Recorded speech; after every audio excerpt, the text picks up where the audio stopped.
What's good, you guys? Welcome back to Cream TV. Today, we're going to be continuing our playthrough of Pokemon Shining Pearl. This is going to be part 2. Let's get it. Now that we have the bicycle, let us go down Cycling Road and beat as many trainers as we can because we're going to need the levels for this next gym fight. Our Pokemon do not match up well with the next gym leader. In order to get to the next area, we have to cross Mount Coronet, and in there we run into Cyrus, the leader of Team Galactic, where he goes on a quick cringy spiel about how humans are bad. I really don't understand this guy. And after a very long journey, we finally make it to Hearth Home City, where we save a Baneri from running away. And coincidentally, that Baneri belongs to a super contest judge, who wants to properly thank us for saving her runaway Pokemon. When we reach the contest hall, we are greeted by none other than our own mother, who provides us with a tuxedo. But I will not be using said tuxedo because contests are cringe. As we're leaving Hearth Home City, we run into our rival Beans, who decides he wants to battle ya boy Cream. Here we go, guys. He sends out Starly first. We send out Mischievous. It's a pretty easy battle. We have a few levels on pretty much all his Pokemon. Mischievous gets an easy 2-attack knockout against the Starly. Next up, he's going to send out Buizel. And of course, you know, we got to stick with the type advantage. We're throwing out Grotle. We get a really good one-tap with the Razor Leaf. It's a critical hit, of course, but I don't even think that was necessary. Next up, he's going to send out his ace in the hole, Monferno, his starter of choice. We send out Buizel, and he can't even get an attacking move in as we finish him in only 2 water guns. Last up for his team, he's going to send out Roselia, which I'm surprised he didn't send out sooner. I thought he'd send out his starter last, but oh well. We sent out Kadabra. He has the super strong psychic moves. It's an easy one-tap with a Psycho Cut, and we take down Beans as he rages.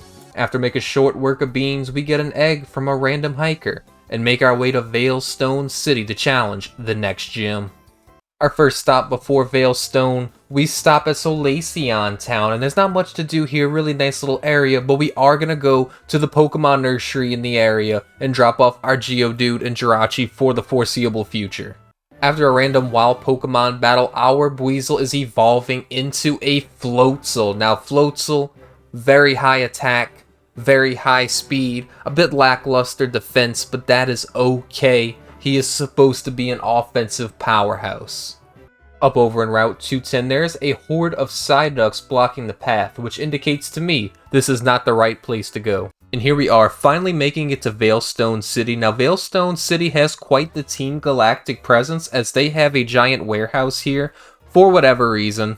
But we're not going to worry about that, because we need to go and face the 3rd gym. Before going to the gym, however, I run into someone who's standing next to a Girafarig, which gives me the item Metronome. Now, Metronome is a very interesting item, because it allows me to constantly boost one attacking move as long as I use it consecutively in battle without using any other move, which gives me a really smooth-brained idea on how to beat the 3rd gym.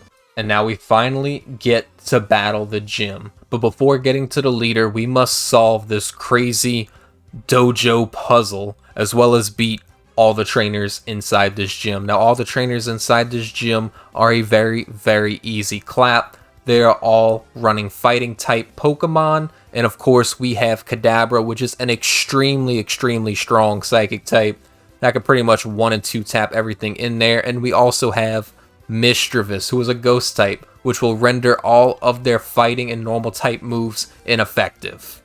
We could pretty much just skip straight to the gym leader fight. Now for gym leader Maylene, now time to put our smooth brain strategy into play. She sends out Meditite, which we've beaten about 1 million of on the way. We send out Kadabra. We get a 1-tap with a Psyshock. And with the Metronome, the next Psyshock is going to do even more damage. We use another one to take down her Machoke. And now it's time for us to take down her ace in the whole Pokemon, Lucario. Lucario is a ridiculously strong attacker and special attacker, capable of 1 and 2 tapping any single one of my Pokemon. Luckily, all our Psyshocks are so powered up, we take them to red health in just 1 Psyshock, as it almost takes us down in 1 Metal Claw. At this point, the battle's pretty much won. Maylene has to use a Hyper Potion in order to avoid losing, as we hit him with another even more powerful Psyshock. Maylene is now desperately running out of options. She has to use another Hyper Potion to avoid losing the battle, as we hit her Lucario with an even more devastating Psyshock, which almost takes it down in one hit. The next turn, we outspeed her Lucario with a Psyshock, netting us the 3rd gym badge. Not gonna lie, that battle was a lot of fun. I actually had to do some thinking because I did lose my first attempt pretty bad because of her Lucario just buffing up and one-shotting my whole team. I'm glad I actually got to strategize in this game. And immediately after our fight with Maylene, our Luxio is evolving into its final form, a Luxray. Luxray is an absolutely outstanding physical attacker with pretty well-rounded stats across the board, and an absolutely badass design. I'm so excited to use Luxray for the rest of the playthrough. Now that we've taken care of Maylene, we can take care of the Team Galactic problem in the city. We gotta fight these 2 grunts who stole Dawn's Pokédex, which is not very cash money of them. Surprisingly, no Wurmples or Zubats. They send out 2 fully evolved flying bugs. But guess what? They are no match for our overleveled teams. One quick switch into type advantage Pokemon, and they are done for. After defeating the 2 grunts and getting back Dawn's Pokédex, we go into the warehouse to get the TM for Fly, which is going to make backtracking to previous towns a lot more easier. They grow up so fast, don't they? Our little Grottle growing up fully into a Torterra. Now, Torterra is absolutely probably my favorite final starter evolution of all time, design-wise. And statistically, he's pretty good. Very, very good physical attacker and defender. Pretty decent special defense. All around, very, very solid Pokemon. Now he gets his Grass Ground typing, which is such a cool typing. So hyped to have him on the team. On our way to the 4th gym in Pastoria City, we come across Valor Lakefront. We got some weird science guys holding up the actual lake, but everything around it is so cool. This whole little area, I mean, tell me you don't want to live here.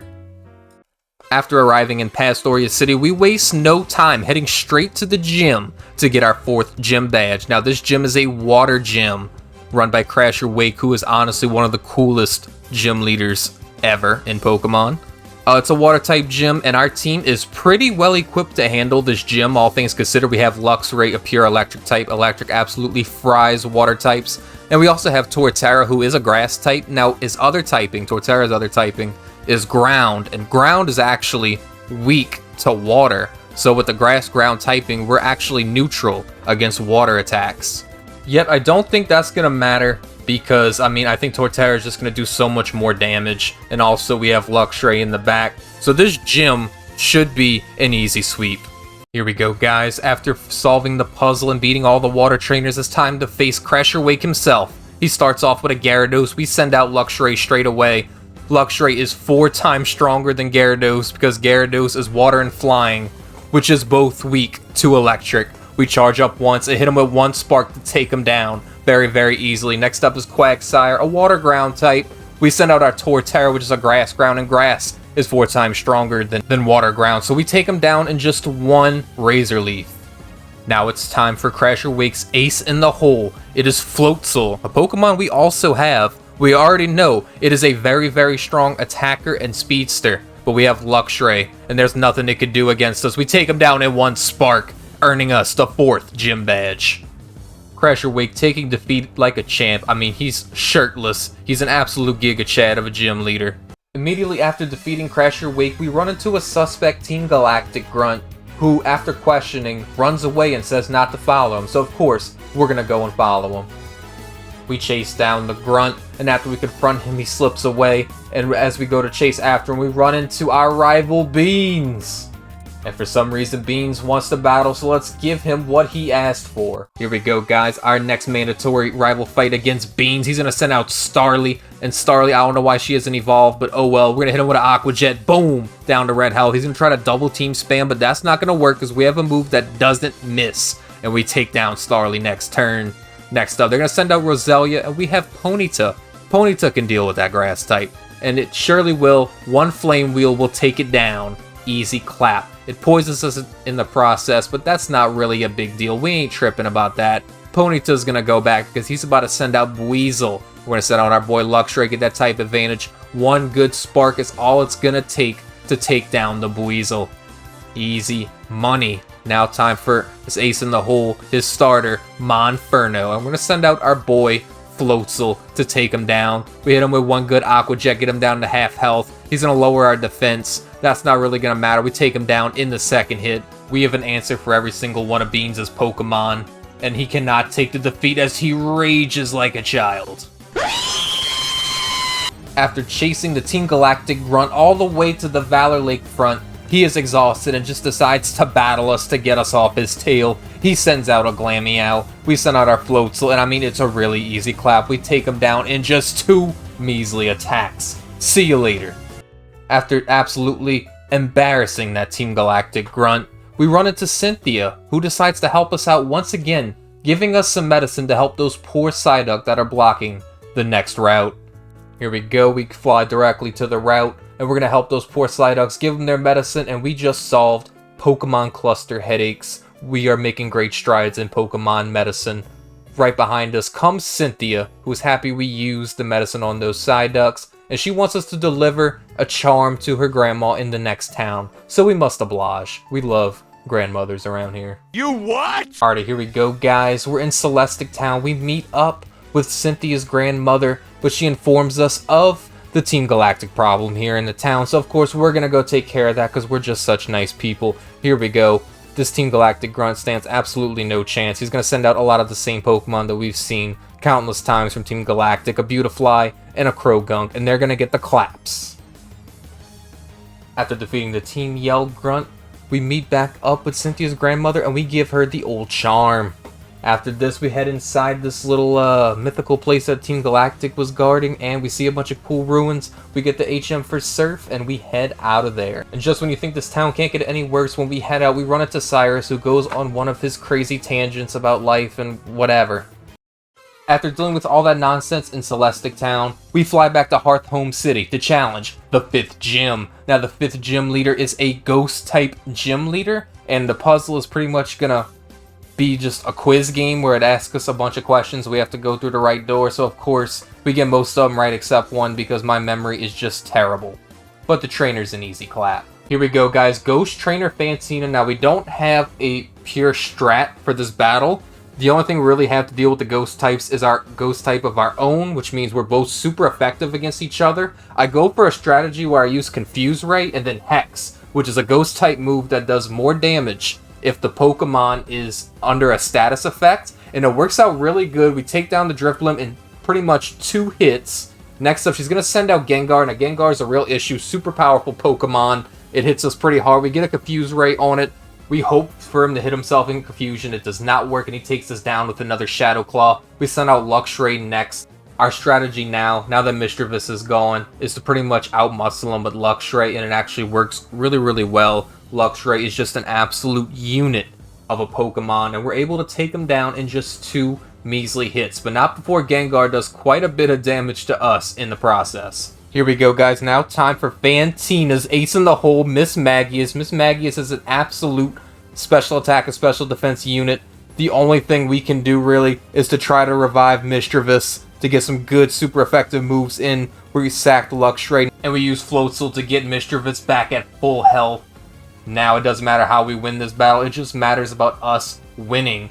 Now that Mischievous is fully revived, it hits us with a huge magical leaf, taking us down. Now it's time to send out Mischievous at full health. We're gonna go for a Confuse Ray as it Confuse Rays us. What is going on?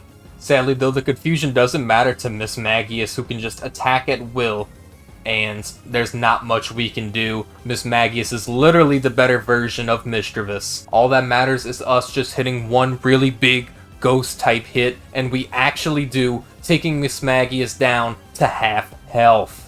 There's not really much else Mischievous can do. She pretty much done her job. We can try to heal her, but honestly, we're not going to get another hit in. Mischievous is going to go down to yet another Phantom Force. At this point, I'm pretty much out of ideas. We're just going to go for a straight offensive strategy. We're going to send in Ponyta after Mischievous goes down. Miss Magius confuses us, but it doesn't matter. We go and hit one huge Flame Wheel to take down Miss Magius, netting us the 5th gym badge.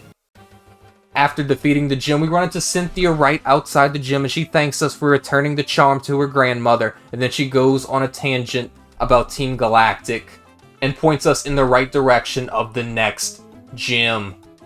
Alright, with all of that wrapped up, this seems like a good place to end the video. Thank you guys so much for watching. I hope you're enjoying the series so far. If you are, please leave a like, hit that subscribe button, and ring the bell because you really don't want to miss out. We're going to be doing episodes all the way until Endgame. And I hope to see all of you, beautiful people, next time.